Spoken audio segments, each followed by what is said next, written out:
Esto es EWTN Noticias. Gracias por estar con nosotros y buena Cuaresma. Soy Eddie Rodríguez Moreno. Yo soy Isabel Díaz Monsalve, nuevamente con ustedes y con información de la Iglesia.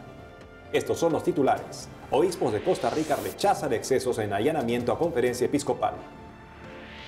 Santo Padre recibe al líder de la Iglesia mormona en el Vaticano.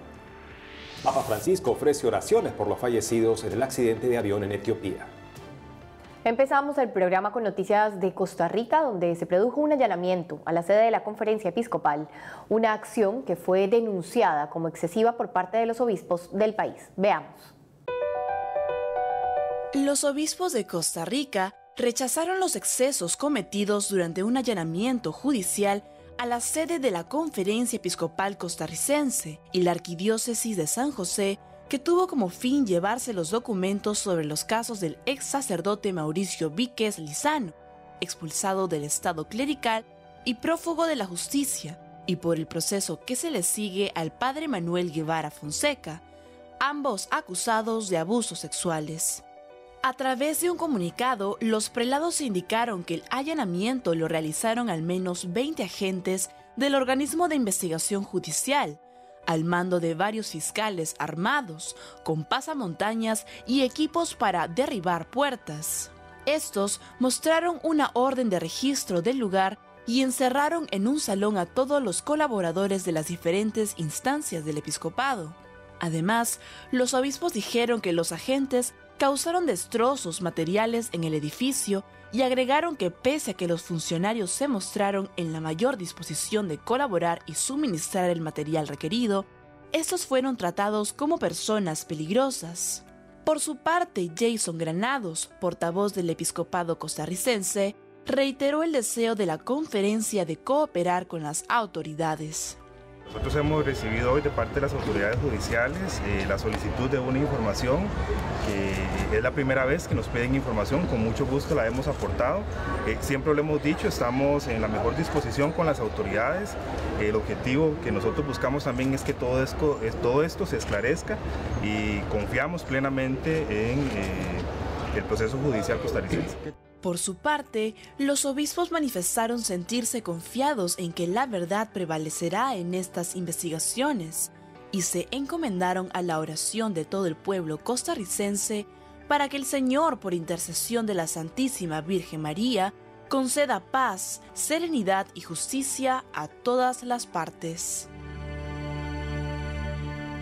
Los obispos de Costa Rica han manifestado su total disposición y apertura para manejar estos casos con total transparencia y mostrar todas las pruebas de abusos que se han cometido dentro de su país. Si bien sabemos que algunos de los casos no han sido de pronto manejados con total transparencia, ahora sí sabemos que la Iglesia está tratando de poner todo lo necesario, todos los medios necesarios para poder mostrar y acabar con este delito. Es por esto que también los obispos de Costa Rica alzan su voz y dicen, bueno, este allanamiento tuvo excesos y la Iglesia no debe ser tratada además como criminales. No todas las personas que hacen parte de la Iglesia son iguales y deben ser tratados como pedófilos. Es doloroso pensar que en la mentalidad de algunas personas la Iglesia se merecería este tipo de trato, ¿no? Y hay que reconocer, como bien dices Isabel, las gravísimas faltas de abusos que debemos siempre rechazar con todo nuestro ser y con toda nuestra indignación, y por otra parte el encubrimiento que hace pensar a algunas personas que pueden llegar a este tipo de excesos que en efecto no están justificados en ningún caso, ya que la mayoría de las personas que sufrieron este tipo de violencia durante el allanamiento eran personas simplemente que de buena fe trabajan en la Iglesia en Costa Rica. En otras noticias, en una reciente conferencia realizada en el Vaticano sobre el desarrollo sostenible, el Papa Francisco pidió respuestas concretas al clamor de la tierra y de los pobres. Escuchemos. El Papa Francisco recibió hace unos días en el Vaticano a los participantes de la conferencia internacional Las religiones y los objetivos de desarrollo sostenible, la cual fue organizada por el Dicasterio para el Servicio del Desarrollo Humano Integral y por el Pontificio Consejo para el Diálogo Interreligioso. Durante su discurso, el Santo Padre pidió a los asistentes medidas económicas concretas que tomen en consideración la casa común, como también compromisos éticos, civiles y políticos específicos para crecer junto a la tierra y no a costa de ella. Asimismo, al referirse a la sostenibilidad, el pontífice señaló que no se puede pasar por alto la importancia de la inclusión y la escucha de todas las voces, especialmente la de aquellos marginados como los pobres, los migrantes, los indígenas y los jóvenes. Hablar de desarrollo humano significa referirse a todas las personas, no solo a unas pocas, y a toda la persona humana, no solo a la dimensión material. Por lo tanto, ofrezcamos modelos viables de integración social y de conversión ecológica, porque no podemos desarrollarnos como seres humanos fomentando la desigualdad y la degradación del medio ambiente. Por otro lado, el Papa Francisco recibió en el Vaticano al líder de la Iglesia mormona de los Santos de los Últimos Días. Conozcamos los detalles de este encuentro en el siguiente informe.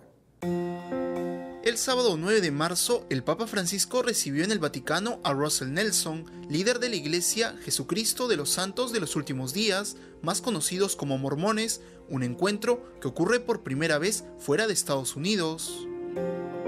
El motivo de la reunión fue la inauguración del primer templo mormón en Roma, que se llevó a cabo el domingo 10 de marzo. Tras el encuentro, Nelson declaró a la prensa que el Santo Padre fue muy amable y acogedor, y agregó que los católicos son afortunados por tener un líder tan preocupado, cariñoso y capaz. Asimismo, el dirigente mormón detalló que conversó con el pontífice sobre las relaciones de ambas religiones a fin de trabajar juntos en proyectos humanitarios, así como sobre la importancia de la libertad religiosa, la secularización del mundo y la necesidad de que la gente se acerque a Dios y lo adore. Más adelante, el líder de la Iglesia de los Santos de los Últimos Días manifestó que las diferencias doctrinales entre católicos y mormones son importantes, pero no tan importantes como las cosas que tienen en común. Decía el gran obispo católico Fulton Sheen que si la Iglesia descuida algo, otros grupos lo tomarán y harán grandes cosas con ello. Pensemos qué es lo que hace que los mormones tengan esa fuerza expansiva justamente. Para comenzar, promueven una fuerte cultura familiar. Además también una cultura del tiempo libre sano con actividades que ellos mismos organizan en muchos casos y una fuerte cultura misionera. Pensemos entonces que nosotros estamos descuidando estos factores y hay que dedicar justamente todas nuestras mejores energías a promover esa cultura familiar fuerte y una familia evangelizadora justamente como nos llama el Papa Francisco y una fuerte cultura misionera porque nosotros sí tenemos una misión que hemos recibido de Dios para anunciar el Evangelio a todos los hombres. Ahora tenemos tristes noticias que nos llegan desde Etiopía, donde un avión se estrelló pocos minutos después de despegar. El Santo Padre se pronunció sobre este lamentable accidente. El pasado domingo 10 de marzo, un avión Boeing 737 de la compañía Ethiopian Airlines que hacía la ruta entre Addis Abeba y Nairobi con 149 pasajeros y 8 tripulantes a bordo, se estrelló pocos minutos después de despegar del aeropuerto de la capital de Etiopía. La aerolínea confirmó que no hubo ningún sobreviviente del accidente y aseguró que hasta el momento se desconocen las causas del siniestro, aunque ya hayan sido localizadas las 2 cajas negras del avión, donde se registran las voces de cabina y los datos del vuelo, que serán analizados para determinar las circunstancias que produjeron el suceso.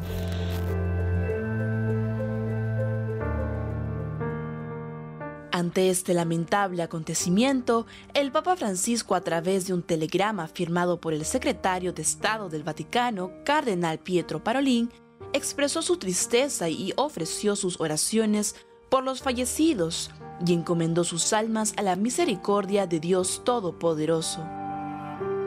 Asimismo, el pontífice envió sus condolencias de corazón a los familiares de las víctimas y sobre todo a aquellos que lloran esta trágica pérdida, e invocó las bendiciones divinas de consuelo y fortaleza. Por su parte, la Agencia Internacional de Ayuda Humanitaria para la Comunidad Católica de Estados Unidos, Catholic Relief Services, anunció a través de su cuenta de Twitter que dentro de las víctimas de ese accidente se encontraban 4 empleados de su institución, quienes viajaban a Nairobi para una capacitación. Cambiamos un poco el tono de la información y nos vamos hasta el Vaticano, donde se encuentra nuestra corresponsal Mercedes de la Torre Cuellar, quien nos trae información sobre los ejercicios espirituales que realiza el Papa Francisco por Cuaresma. Adelante, Mercedes. Hola a todos desde la Plaza de San Pedro en el Vaticano, un día muy feliz porque es el día en que se cumplen 6 años de la elección como pontífice del Papa Francisco. Sin embargo, estos días son muy tranquilos en el Vaticano porque, como ya habíamos informado, el Papa Francisco está realizando sus ejercicios espirituales de Cuaresma junto a los jefes de la Curia Romana. El tradicional retiro de Cuaresma inició el domingo 10 de marzo por la tarde, cuando el Papa junto a sus colaboradores viajaron fuera de Roma en un autobús.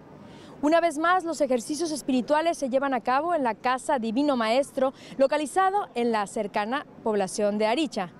En esta ocasión, el monje benedictino olivetano Bernardo Francesco Mariaggiani dirige las meditaciones que giran en torno al tema La ciudad de los deseos ardientes, miradas y gestos pascuales en la vida del mundo. El programa diario incluye la celebración de la misa, 2 meditaciones, el rezo de las vísperas y la adoración eucarística. El Papa pidió que recemos por ellos en su cuenta de Twitter, @Pontifex. Poco antes de comenzar sus ejercicios espirituales, el Papa Francisco dirigió el rezo del Ángelus y aseguró que con el diablo no se dialoga. En el primer domingo de Cuaresma, el Santo Padre recordó a los miles de fieles reunidos en la Plaza de San Pedro que el Evangelio describe la experiencia de 3 tentaciones de Jesús en el desierto después de haber ayunado durante 40 días. El Papa remarcó que Jesús no entró en diálogo con el diablo, sino que respondió con la palabra de Dios. Las 3 tentaciones indican 3 caminos equivocados de los cuales todos tenemos que tener cuidado: la codicia de los bienes materiales, la gloria humana y la instrumentalización de Dios. Jesús nos recuerda que no solo de pan vive el hombre, por lo que el modo de vencer las pruebas es fortalecer la vida interior, la fe en Dios con la certeza de que Dios nos ama y que es nuestro Padre. Al finalizar el rezo del Ángelus, el Papa Francisco recordó a los 9 seminaristas mártires beatificados en España. El Santo Padre mencionó que la reciente beatificación realizada en la Catedral de Oviedo coloca a los nuevos beatos como ejemplos para los seminaristas, sacerdotes y obispos del mundo. El Papa Francisco dijo que los 9 mártires fueron asesinados en odio a la fe en un periodo de persecución religiosa, pero que los aspirantes al sacerdocio amaron tanto al Señor que lo siguieron a lo largo del camino a la cruz. Por eso, el Papa animó para que su heroico testimonio ayude a quienes siguen el camino del sacerdocio a mantenerse claros y generosos para servir fielmente al Señor y al pueblo santo de Dios. Durante la misa de beatificación, el cardenal Angelo Becciu, prefecto de la Congregación para la Causa de los Santos, dijo que el mundo necesita más personas consagradas y pastores generosos como estos mártires. Sacerdotes honestos que lleven las almas a Dios y no causen sufrimiento a la Iglesia ni turbación al pueblo de Dios. Estimados, estas fueron algunas de las noticias más relevantes sobre la vida de la Iglesia. Me despido por hoy, les deseo que continúen con un buen tiempo de Cuaresma, mientras que podemos acompañar en la oración al Papa Francisco durante sus ejercicios espirituales. Informó para ustedes en EWTN Noticias desde Roma, Mercedes de la Torre Cuellar. Hasta la próxima. Gracias, Mercedes, por la información. Y amigos, ahora tenemos que hacer una pausa, pero al volver conoceremos las cifras del Archivo Secreto del Vaticano sobre el Papa Pío XII.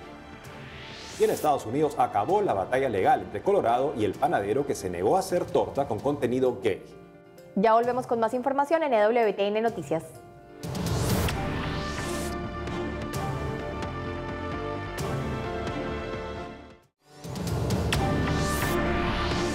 Luego que se anunció la apertura del Archivo Secreto del Vaticano sobre el Papa Pío XII, se dieron a conocer las cifras de la cantidad de documentación que estará a disposición de los investigadores desde marzo del 2020.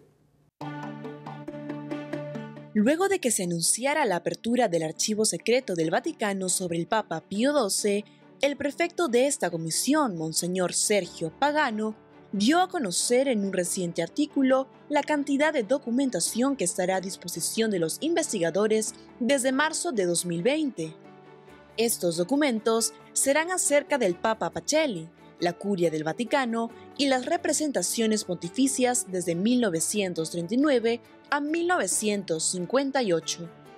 Según se sabe, la apertura de los archivos del pontificado de Pío XII es un proceso que comenzó en 2006, cuando se abrieron los documentos de su predecesor, Pío IX.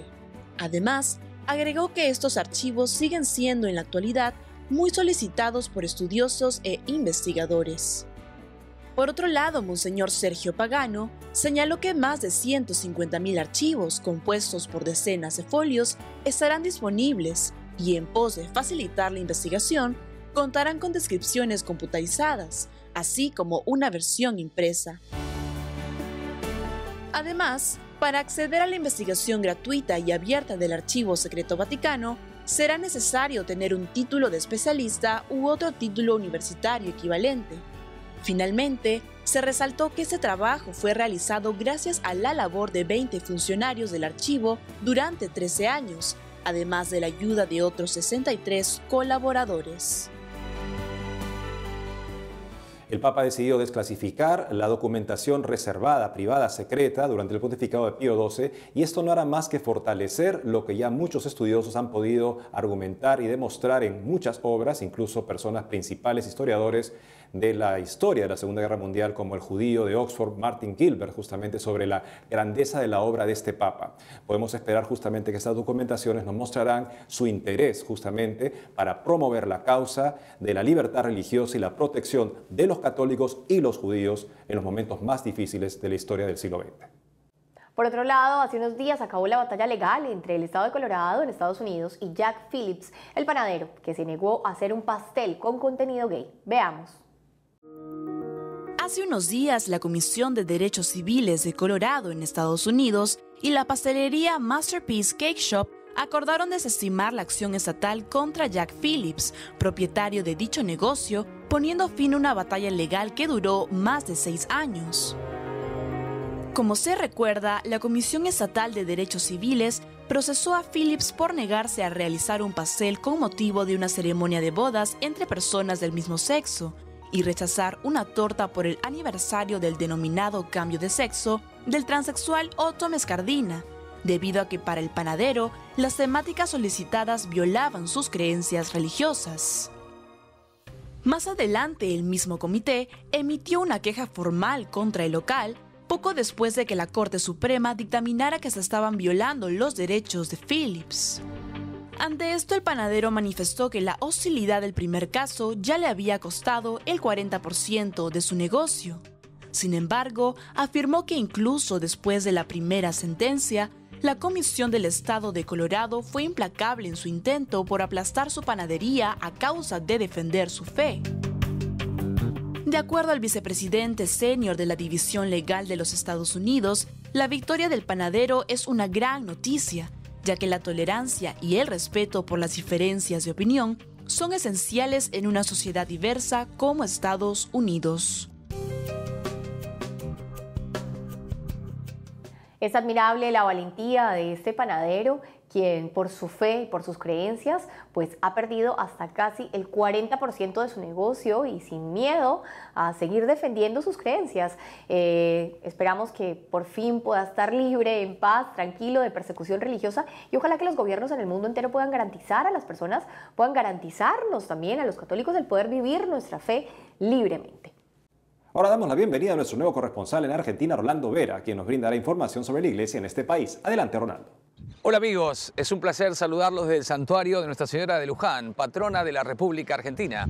En este santuario, el hoy Papa Francisco ofició numerosas misas cuando era arzobispo de Buenos Aires, en aquellas multitudinarias manifestaciones de fe y peregrinación al santuario de los jóvenes, que se realiza, como se sabe, el mes de octubre. Entre las noticias más importantes y relevantes para comentarles se encuentra lo que han dicho los obispos en este tiempo especial de Cuaresma, llamando sobre todo a la conversión. Una muestra de ello se dio en la provincia de Salta, situada en el noroeste argentino, donde el arzobispo Mario Carnelo dijo que alegra el corazón ver la fe del pueblo de Dios que va más allá de las miserias de nuestra iglesia, que se pone delante de Dios y que reconoce que es posible comenzar de nuevo. Asimismo, en la ciudad de Rosario, situada sobre el río Paraná, a 300 kilómetros de Buenos Aires. El arzobispo del lugar, Monseñor Eduardo Eliseo Martín, destacó recientemente en una homilía la nueva oportunidad que Dios nos da en la Cuaresma como un tiempo favorable de sanación y de poder hacer recto el rumbo de nuestras vidas que se ha torcido. De igual manera, en Mar del Plata, ciudad turística de la costa atlántica argentina, Monseñor Gabriel Mestre sostuvo que en esta Cuaresma debemos dejarnos reconciliar por Dios para que Él pueda sanar nuestra interioridad. Entre otras noticias, les informamos que nuestro país va a tener una visita muy especial, que es la Virgen Peregrina del Santuario de Fátima de Portugal. Dicha imagen mariana estará en la Arquidiócesis de La Plata del 26 de mayo al 2 de junio. Así lo anunció su arzobispo, Monseñor Víctor Fernández, quien además le pidió al Papa Francisco que explicara el sentido de la visita de la Virgen a nuestro país. Escuchemos lo que dijo el Santo Padre. La Virgen parece que es el centro, no, el centro es Jesús. Miren las manos, parece una escalera. La Virgen es la que posibilita el descenso de Jesús para nosotros. Esa es la madre que los va a visitar.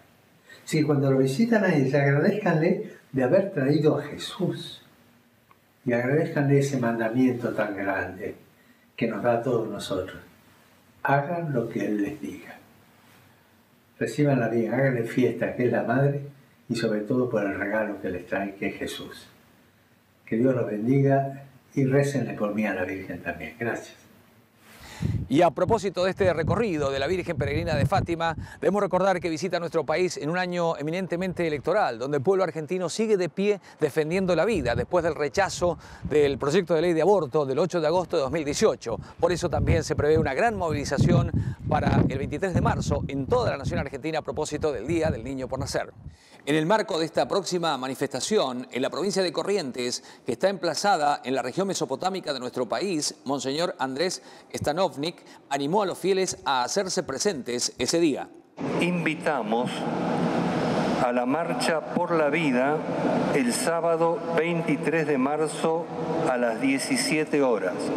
Si nosotros, los que estamos acá, que es un compromiso de la misión del cristiano, de lo que hablábamos hoy, llevamos 20 más, puede llegar a ser realmente una expresión importante de una provincia que es una provincia pro vida que quiere seguir comprometiéndose con la defensa de la vida, de toda vida, de una manera especial la más frágil. Esta es toda la información que podemos brindar desde la República Argentina y desde este lugar tan especial, la Basílica de Luján, lugar de peregrinación del pueblo argentino. Un saludo especial para todos los televidentes. Adelante, estudios. Gracias, Rolando, por la información. Y en Bangui, República Centroafricana, se inauguró un complejo de ayuda para niños desnutridos y enfermos por voluntad del Papa Francisco. El limosnero pontificio, cardenal Konrad Krajewski, inauguró el pasado 2 de marzo un nuevo centro de salud especializado en terapia para niños desnutridos, además de un renovado edificio del complejo pediátrico de la ciudad de Bangui en República Centroafricana. Este trabajo ha sido realizado por voluntad del Papa Francisco y la construcción fue confiada al Hospital Bambino Gesù, conocido también como el Hospital del Papa.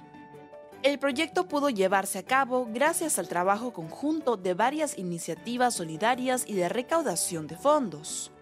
Durante la ceremonia de inauguración estuvieron presentes la presidenta del Hospital Bambino Gesù, la doctora Mariela Enoch, el nuncio apostólico en la República Centroafricana, Monseñor Santiago de Witt Guzmán, el presidente del país, Faustin Archange, y otras autoridades políticas, quienes en un ambiente festivo celebraron la construcción de este nuevo centro de atención para niños.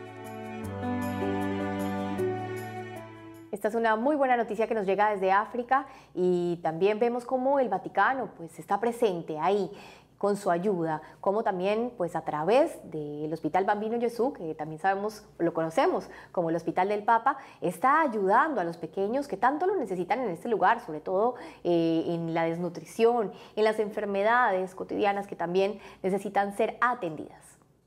Y la Fundación Pontificia Ayuda a la Iglesia Necesitada se encuentra promoviendo una campaña por Cuaresma que nos muestra a un grupo de religiosas que llevan la misericordia de Dios a los más necesitados en África.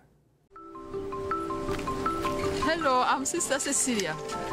I live in Rwanda, a beautiful country in the heart of Africa. Since I was a child, I dreamed of taking care of elderly people, the loneliest and the most forgotten. God called me to do this job in Congregation of Altan Missionary Sisters. Some of them are so old and fragile that it's very difficult for them to do some of the most simple tasks. Sometimes they have nothing to eat. We ask the kids to convince their parents to share their food with the elders. Healthcare is very expensive. We provide them basic medical treatments at our dispensary. Many of them live with serious trauma from the past, when 1 million of us were killed during the genocide. Everybody lost someone. When the violence stopped, we realized that the most important thing we needed was forgiveness and love. Because without God's love, forgiveness and reconciliation would not be possible.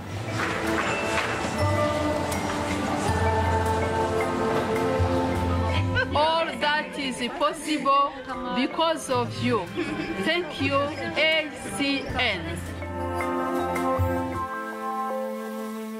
En la medida que África ha recibido y recibe la caridad en la verdad justamente de tantas personas que han entregado su vida, vemos que florece también la fe católica y se hace caritativa y apostólica también en ese continente y en muchas otras partes del mundo.